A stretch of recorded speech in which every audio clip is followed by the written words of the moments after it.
Hello friends, welcome back to my channel healthy lifestyle with Preeti. आज की video में मैं आपके साथ शेयर करने वाली हूँ अपना डिलीवरी का एक्सपीरियंस। जो मेरा सी सेक्शन डिलीवरी हुआ था उसका एक्सपीरियंस मैं आज आपके साथ शेयर करने वाली हूँ। तो अगर आपकी डिलीवरी होने वाली है या आप प्रेग्नेंट हैं तो आपके ये वीडियो जो है काफ़ी आपके काम आएगा आगे चल के। तो वीडियो स्टार्ट करते हैं और वीडियो को एंड तक जरूर देखिएगा, आपको काफ़ी सारी इन्फॉर्मेशन इस वीडियो से मिलेंगी। तो मेरा जो था वो सी सेक्शन हुआ था। तो मेरा प्लान सी सेक्शन था क्योंकि अगर आपने अल्ट्रासाउंड वाली वीडियो देखी होगी तो आपको पता होगा जो बेबी था वो ब्रीच पोजीशन में था। 8 मंथ में भी अल्ट्रासाउंड में भी और 9 मंथ अल्ट्रासाउंड में भी बेबी ने जो था अपनी पोजीशन बिल्कुल चेंज नहीं की थी एंड तक। तो मेरा जो था वो सी सेक्शन करना पड़ा था। तो मुझे पहले से ही पता था कि मेरा जो है सी सेक्शन होने वाला है। तो हम डॉक्टर के पास पहले ही जैसे गए थे, डिलीवरी से पहले जब आप डॉक्टर के पास विजिट करते हैं तो डॉक्टर जो है आपको एक डेट बता देते हैं प्लान सी सेक्शन में कि आपका जो है इस दिन ऑपरेशन हो जाएगा, आप आ जाइएगा। वो आपसे भी पूछते हैं, अगर जो है पंडित वगैरह से पूछ के कोई डेट रखना चाहते हैं, किसी के यहाँ पे ऐसा कुछ होता है कि मूल वगैरह में बेबी ना हो जाए, तो इसलिए पंडित वगैरह से पूछ के जो है डेट रखी जाती है। कुछ लोग ऐसा रखते हैं तो आप वो भी कर सकते हैं। तो आपसे जो है तो डॉक्टर जो है वो आपसे एक डेट पूछते हैं तो आप उनको एक डेट बता सकते हैं। तो मैं जब डॉक्टर के पास जब हम लोग गए तो डॉक्टर ने हमें जो है एक डेट बताई थी 23 मार्च को जो था वो मेरा ऑपरेशन होना था। तो डॉक्टर ने हमें 22 मार्च को जो है हॉस्पिटल में एडमिट होने के लिए बता दिया था कि आपको जो है 22 मार्च में एक दिन पहले ही हॉस्पिटल में जो है एडमिट हो जाना है। तो जब भी आपकी सी सेक्शन डिलीवरी होती है तो आपको एक दिन पहले हॉस्पिटल में एडमिट हो जाना होता है। बाकी जो होता है कि आपके जो हॉस्पिटल हैं या आपके जो डॉक्टर हैं वो सजेस्ट करते हैं आपको कि आपको कब एडमिट होना है। तो मेरे जो डॉक्टर थे उन्होंने मुझे एक दिन पहले एडमिट होने के लिए बोल दिया था। तो हम जो थे 22 मार्च को, एक दिन पहले मतलब 22 मार्च को दोपहर में 1 बजे वहाँ पे चले गए थे। तो हॉस्पिटल में जाने के बाद जो होता है आपके जो भी डॉक्यूमेंट होता है वो डॉक्यूमेंटेशन होता है, वहाँ पे जाके पेपर वर्क होता है सारा। जो आपके एडमिट वगैरह करने के पेपर वगैरह होते हैं वो सब आपसे साइन वगैरह करा लेते हैं। पहले वो पेपर्स हो जाते हैं। तो आपको पहले हमको बाहर ही बैठा के रखा थोड़ी देर। वहाँ पे हमारा जो था वो पेपर वर्क सारा हो गया था। मतलब जितने भी डॉक्यूमेंट वगैरह होने थे, एडमिट होने वाले जो पेपर्स वगैरह होते थे, तो जो भी पेपर वर्क होता है वो सारी फॉर्मेलिटी जो है पूरी कर ली जाती है पहले। फिर उसके बाद जो था उन्होंने हमें एक रूम दे दिया था, जो हमारा रूम था। हम उसमें जाके फिर उसमें सामान वामान रख के हमने एक दिन पहले ही वहाँ पे हम शिफ्ट हो गए थे, मतलब रूम में हम आ गए थे। तो उसके बाद क्या होता है कि तो रूम में जाने के लिए लगभग आधे घंटे बाद हमारे लिए कोई पानी वगैरह और जूस वगैरह आया। पहले हमने पानी और जूस वगैरह वहाँ पे हमने पी लिया। फिर उसके बाद मुझे कोई ऐसे खाने के लिए उन्होंने मना नहीं किया था, तो मैंने जूस वगैरह जो था वो सारा पी लिया था। फिर उसके बाद 1 बजे जैसे हम एडमिट हुए थे तो 2 से ढाई बजे के टाइम जो था मेरे लिए जूस वगैरह आया वो मैंने पी लिया। उसके बाद जो था 7 बजे के टाइम उन्होंने जो मेरे लिए एक खिचड़ी जैसे होती है वो उन्होंने मेरे लिए भेज दी थी। तो 8 बजे से पहले मुझे वो खा लेनी थी, तो मैंने जो था वो खिचड़ी 8 बजे से पहले खा ली थी। उस टाइम तक मुझे कोई ऐसे उन्होंने कोई बोतल वगैरह कुछ नहीं लगाई थी, कोई ग्लूकोज नहीं चढ़ाया था, कोई इंजेक्शन नहीं दिया था। बस वहाँ पे हम बैठे हुए थे और जो भी ज़रूरी टेस्ट वगैरह उनके होते थे वो उन्हें करने थे। तो फिर उसके बाद उन्होंने जो था मुझे एक इंजेक्शन वगैरह लगाया। वो आपके ऑपरेशन होने से पहले आपको कोई इंजेक्शन वगैरह लगाते हैं। आपके ब्लड टेस्ट को रिपोर्ट जो होती है उनको देखने के बाद ही वो आपको इंजेक्शन वगैरह जो भी उनको मेडिसिन वगैरह आपको देनी होती है वो देते हैं। तो उन्होंने मुझे जो था शाम के टाइम में एक इंजेक्शन लगा दिया था। वो कोई खून को जमने के लिए या खून का थक्का जो बनता है उसके लिए कोई इंजेक्शन लगाया जाता है, वो उन्होंने मुझे शाम को लगा दिया था। और फिर उसके बाद जो था जो आपके हाथ में एक सुई लगाते हैं वो, जिसके थ्रू आपके जो ग्लूकोज वगैरह चढ़ाना होता है, जो इंजेक्शन वगैरह देने होते हैं, तो वो जो उस हाथ में जो सुई लगाते हैं कैनोला बोलते हैं आई थिंक उसको, तो उसके थ्रू ही वो सारी जो आपके इंजेक्शन वगैरह होते हैं वो जाते हैं। तो उन्होंने वो मुझे जो था शाम के टाइम खाना वगैरह खाने के बाद वो लगा दिया था। उसके बाद मुझे जो भी इंजेक्शन उनको देने थे वो सारे दे दिए थे, पर ग्लूकोज वगैरह मुझे रात को कुछ नहीं ऐसे चढ़ाया था। फिर उन्होंने मुझे जो था शाम को बोला था कि आपको जो है सुबह 5 बजे, नहीं उससे पहले क्या होता है, सॉरी तो हम जब हॉस्पिटल में जाके एडमिट वगैरह हो गए थे उसके थोड़ी देर बाद में वो जो सिस्टर वगैरह होती हैं वो आपके रूम में आती हैं। फिर वो आपसे बात करती हैं। उसके बाद आपसे पूछते हैं कि आपने प्राइवेट पार्ट के जो हेयर वगैरह वो क्लीन किए हैं या नहीं किए हैं। अगर आपने नहीं किए होते तो वो वहाँ पे क्लीन कर देती है, क्योंकि जो प्रेगनेंसी के लास्ट में होता है वो वहाँ पे हमारे लिए थोड़ा डिफ़िकल्ट होता है। तो जो वहाँ पे सिस्टर वगैरह नर्स होती हैं वो आपके जो होता है प्राइवेट पार्ट के जो हेयर होते हैं वो उसको क्लियर कर देती हैं। तो वो सब होने के बाद फिर जो था वो सब होने के बाद फिर वापस जूस वगैरह मेरे लिए आ गया था। उसके बाद जो था शाम को उसके बाद जब रात को जो इंजेक्शन वगैरह उनको जो भी कुछ देने थे वो सारे दे दिए थे। उसके बाद उन्होंने कुछ भी खाने के लिए मेरे लिए नहीं आया था। शाम को एक चाय आई थी मेरे लिए, शाम को वो चाय पीने के बाद फिर मुझे कुछ भी नहीं खाना था ऐसे। और मुझे फिर उन्होंने बोल देता कि आप रेस्ट करो, आराम करो, जो आपको करना है वो कर सकते हो, आज आपको सो सकते हो, क्योंकि बेबी के आने के बाद तो फिर आप बिल्कुल सो ही नहीं पाते हो। तो इसलिए फिर हमें जो था उसके बाद कोई इंजेक्शन या कोई दवाई वगैरह ऐसा कुछ नहीं करना था। फिर उसके बाद जो सिस्टर होती है वो बोल के गई थी कि आपको जो है सुबह 5 बजे रेडी हो जाना है, उठ जाना है, मतलब क्योंकि 5 बजे के बाद वो आपको लेके जाएंगे या ऐसा कुछ भी। तो मुझे लगा कि शायद वो 5 बजे मुझे लेके जाएंगे। तो वो मुझे जो था एक हॉस्पिटल का जो गाउन होता है वो दे के चले गए थे, जो ड्रेस होती है ऑपरेशन में जाने के लिए, कि 5 बजे आप इसको पहन के तैयार हो जाना। तो मॉर्निंग में जब आप हॉस्पिटल में होते हैं आपको बिल्कुल भी नींद तो आती ही नहीं है। आप इसको नर्वसनेस मान लो या फिर आप एक्साइटमेंट होता है जो बेबी के आने का, लेकिन नींद बिल्कुल भी मुझे ऐसे नहीं आई थी। फिर उसके बाद जो था मुझे 5 बजे से पहले ही मैं उठ गई थी, ब्रश व्रश करके बिल्कुल तैयार हो गई थी मैं, वो कपड़े पहन के जो भी मुझे ऑपरेशन में जाने के लिए पहनने थे। फिर उसके बाद 5 बजे एक सिस्टर आ गई थी, उन्होंने मुझे ग्लूकोज जो था, जो हाथ में आपके कैनुला लगा होता है उसी में उन्होंने मुझे ग्लूकोज जो है वो चढ़ा दिया था। तो 5 बजे से लेके फिर मुझे 6 बजे तक जो था वो ग्लूकोज उन्होंने वहाँ पे ही चढ़ाया, मुझे बेड पे वहाँ पे लेटा दिया था। फिर उसके बाद मुझे जो ग्लूकोज था वो चढ़ता रहा। फिर 6 बजे जब वो ग्लूकोज मेरा पूरा ख़त्म हो गया था, एक बोतल जो था वो पूरा ख़त्म हो गया, उसके बाद जो था वो मुझे लेके जाने के लिए आ गए थे। तो जो मेरा हॉस्पिटल था उसमें ऑपरेशन थिएटर में मेरे साथ ऐसे कोई भी नहीं गया था, मेरे हस्बैंड वगैरह कोई नहीं गए थे, वो मुझे अकेले ही लेके गए थे। तो फिर मैं जो था उनके साथ, जो सिस्टर आती हैं वो, उनके साथ मैं जो है ऊपर चली गई थी। हम 4th फ्लोर पे थे और जो मेरा ऑपरेशन होना था वो 5th फ्लोर पे होना था। तो फिर वो मुझे 5th फ्लोर पे लेने के लिए आ गए थे और मैं उनके साथ 5th फ्लोर पे चले गई। तो ऊपर जाने के बाद जो था वो उन्होंने पहले मुझे एक रिकवरी रूम होता है जो, या रेस्ट रूम आप उसको मान सकते हो, या रेस्ट रूम आप उसको बोल सकते हो, तो वहाँ पे उन्होंने मुझे जो था वहाँ पे थोड़ी देर बैठने के लिए बोला।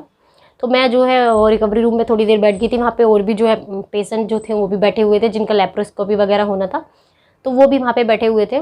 तो मेरी थोड़ी उनसे बातचीत हुई, वो मुझसे पूछ रहे थे कि आपका प्रेगनेंसी कैसे हुआ है, क्या हुआ है।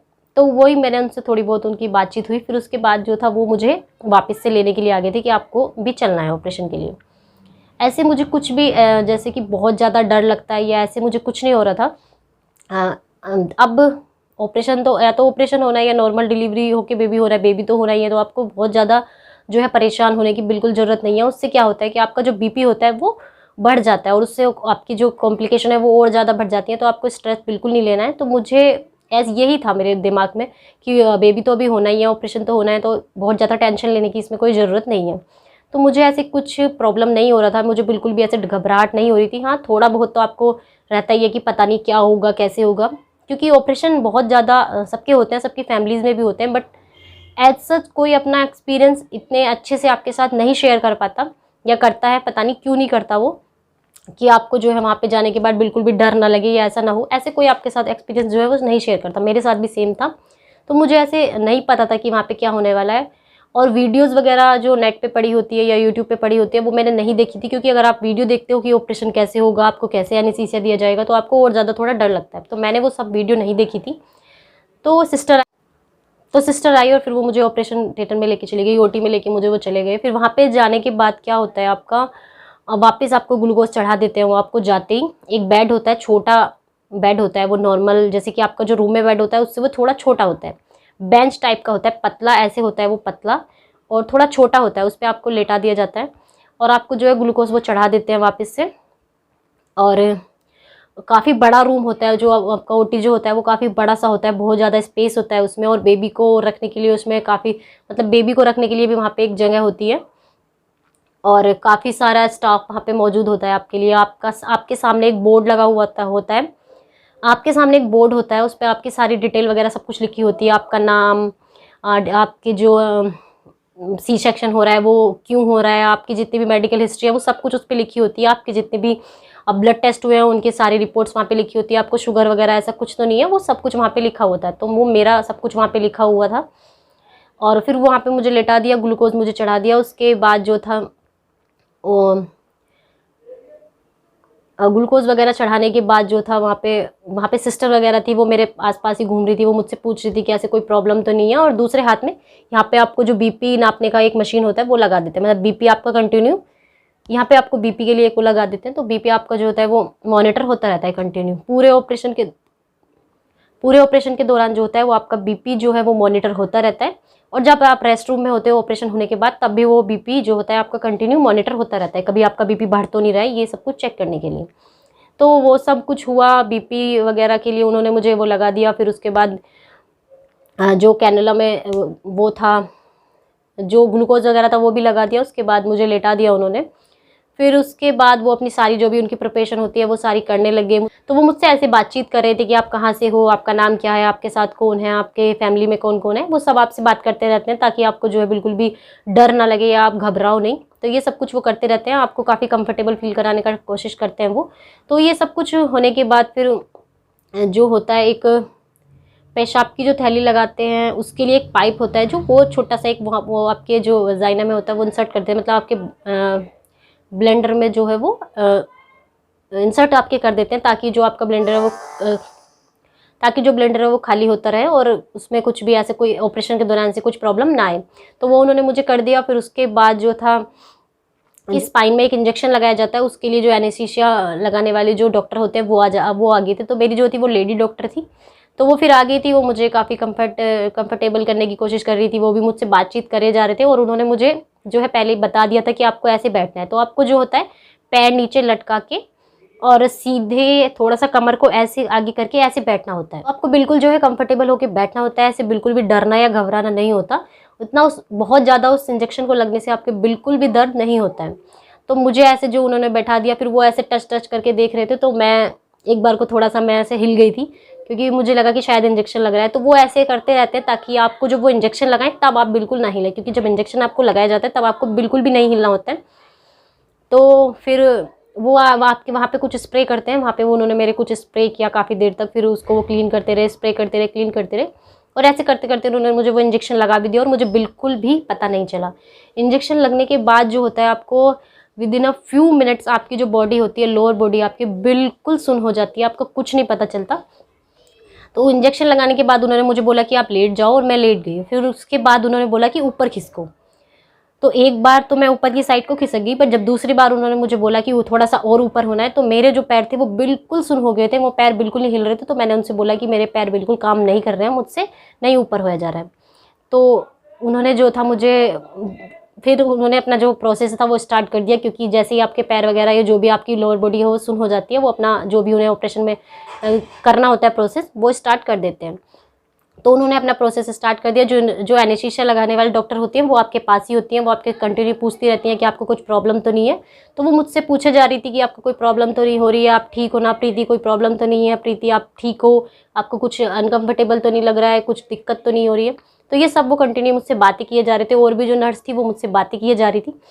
और विद इन आई थिंक बिल्कुल जैसे ही आपकी जो बॉडी है वो सुन हो जाती है, उसके बाद ही एकदम से ही वो अपना जो प्रोसेस होता है वो आपके पेट को कट लगा के और बेबी को निकाल लेते हैं। थोड़ी देर में उन्होंने जो था बेबी को निकाल लिया था। तो बस जब वो थोड़ा सा प्रोसेस हो रहा था, उस टाइम जो था मुझे थोड़ा वोमिटिंग जैसा लगा कि मुझे वोमिट हो जाएगी। तो मैंने डॉक्टर को बोला, जो मतलब एनेस्थीसिया वाली डॉक्टर वहाँ पे खड़ी हुई थी, मैंने उनको बोला कि मुझे थोड़ा वोमिट जैसा लग रहा है। तो उन्होंने मेरे साइड में एक ऐसे कुछ लगा दिया था। मुझे बिल्कुल सब कुछ पता था कि क्या हो रहा है, कैसे हो रहा है, मैं बिल्कुल ऐसे कुछ भी प्रॉब्लम नहीं थी मुझे। आपको सी सेक्शन जब आपका प्लान होता है तो आपको आई थिंक उसमें पता होता है कि आपके साथ क्या हो रहा है, कैसे हो रहा है। आपको कुछ भी, आप जैसे बेहोश वगैरह ऐसे कुछ नहीं होते हो, तो आपको सब कुछ उसमें पता होता है। तो उन्होंने जो था मेरे आँखों पे जो था एक पट्टी बांधी हुई थी, बहुत हल्की सी वो पट्टी थी। और मैंने उनको बोला कि मुझे वोमिटिंग जैसा फील हो रहा है। तो उन्होंने मुझे एक यहाँ पे साइड में मेरे कुछ रख दिया था कि आप इसमें वोमिटिंग कर सकते हो। बट जैसे ही मुझे बेबी की आवाज़ सुनाई दी, तो मैंने जब दूसरी साइड अपना फेस किया, तो शायद वो माइंड डाइवर्ट हो गया या कुछ भी उसकी वजह से, जैसे ही मैंने बेबी की आवाज़ सुनी, बेबी जो था वो रो रहा था। डॉक्टर ने उसको उल्टा ऐसे पकड़ा हुआ था, क्योंकि वो पट्टी बहुत ही ज़्यादा पतली थी और मैं सर को ऐसे हिला रही थी। तो वो मुझे जो था वो बेबी जो था मेरा वो दिख गया था। तो सामने ही बेबी को लिया हुआ था, उन्होंने उसको ऐसे उल्टा लटकाया हुआ था बेबी को, ऐसे वो पैर पकड़ के सर से नीचे को ऐसे उल्टा लटका के रखते हैं। तो उन्होंने बेबी को इस तरह से लटकाया हुआ था। बेबी जो था वो कंटिन्यू रो रहा था। और वो मोमेंट्स जो होता है, मतलब आपकी लाइफ का सबसे अच्छा मोमेंट्स होता है, जब बेबी जब मतलब आपको बहुत ज़्यादा खुशी होती है और आंसू भी आते हैं, मतलब इमोशनल मिक्स फीलिंग वाला वो जो था मोमेंट्स था। जब बेबी रो रहा था मैंने उसको देखा फर्स्ट टाइम, तो मतलब बहुत ही ज़्यादा अच्छा मुझे फील हुआ। फिर उसके बाद मुझे कोई वोमिटिंग वगैरह ऐसा कुछ भी मुझे फील नहीं हुआ। उसके बाद उन्होंने बेबी को क्लीन वगैरह सब कुछ करके फिर मुझे एक बार बेबी को दिखा दिया था।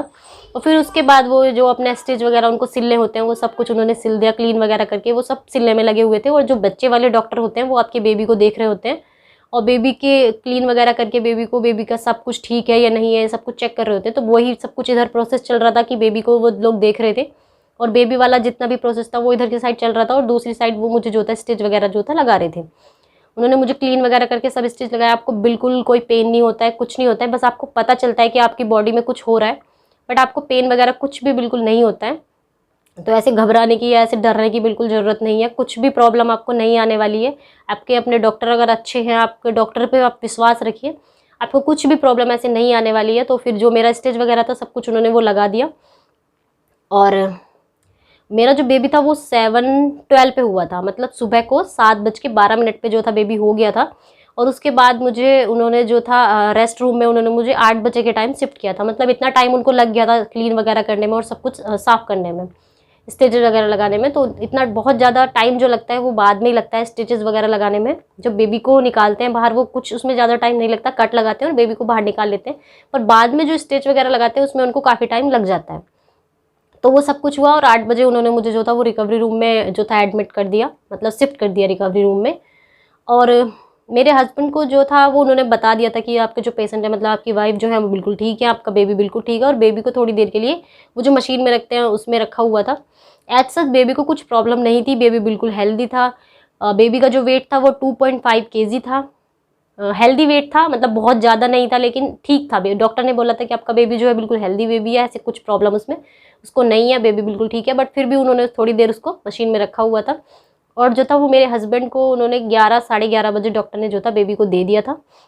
बट मुझे जो था वो रिकवरी रूम में उन्होंने लगभग 2:30 बजे तक रखा था। सुबह को 8 से लेके वो 2:30 बजे तक मैं जो थी वो रिकवरी रूम में थी। और मैं कंटिन्यू जो सिस्टर वगैरह होती है उनसे पूछे जा रही थी कि मेरा बेबी बिल्कुल ठीक है कि नहीं है, मेरे हस्बैंड को बता दिया कि नहीं बताया। तो मैं कंटिन्यू उनसे पूछे जा रही थी। बाकी जितने भी पेशेंट उसमें लेटे हुए थे रिकवरी रूम में वो सब सो रहे थे, बट मुझे बिल्कुल भी नींद नहीं आ रही थी। और डॉक्टर भी जो वहाँ पे नर्स होती हैं, सिस्टर होती हैं, वो मुझे बोले जा रही थी कंटिन्यू कि आप सो जाओ, आप सो जाओ। बट मुझे बिल्कुल वहाँ पे नींद नहीं आ रही थी और मैं उनसे कंटिन्यू पूछे जा रही थी कि सब कुछ ठीक है कि नहीं। फिर फाइनली 2:30 बजे जो जाके उन्होंने मुझे मेरे रूम में शिफ्ट किया। वहाँ पे मैंने बेबी को देखा, वहाँ पे बेबी था, मेरे हस्बैंड और मेरी सास, मेरी जो मम्मी है वो भी वहाँ पे थी। तो फिर पूरी फैमिली वहाँ पे थी। फिर मुझे वहाँ पे शिफ्ट कर दिया और मुझे थोड़ा अच्छा लग रहा था फैमिली से मिलके। वहाँ पे रिकवरी रूम में आप अकेले लेटे रहते हो तो आपको थोड़ा अच्छा नहीं लगता।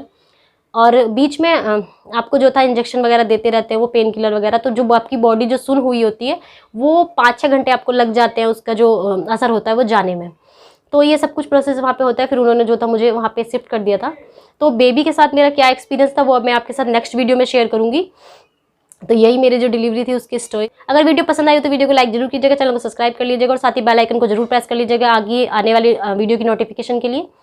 मिलते हैं अगली वीडियो के साथ, तब तक के लिए bye, stay safe, stay healthy.